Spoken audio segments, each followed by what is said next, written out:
ব্রেনটা হচ্ছে 1000 না 10,000 না 1 লক্ষ না 5 লক্ষ না 10 লক্ষ না 20 লক্ষ না 25 লাখ গিগাবাইট।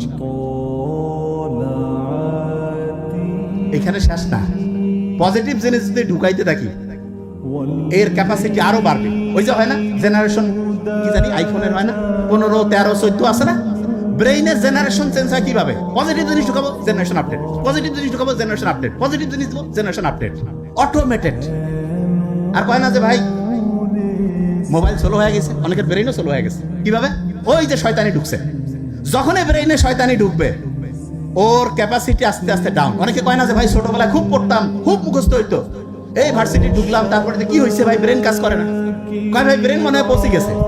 এই ব্রেন পচে যাওয়া, এইটাকে এখন বিজ্ঞানীরা বলছে ব্রেন রট। ব্রেন পচে যায় ভাই, এটা কি ব্যাপার?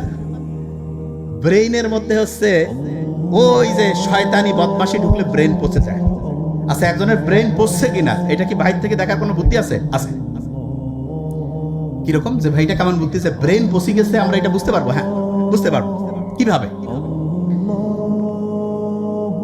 স্বাভাবিক যে কাজ, যেই কাজ করলে তার ভালো লাগার কথা, সেই কাজ যদি তার ভালো না লাগে তাহলে তার ব্রেন পচে গেছে। এক্সাম্পল দেখ, স্টুডেন্ট তার প্রধান কাজ কি? বই পড়া। বই পড়তে তার ভালো লাগতেছে না, কি করতেছে?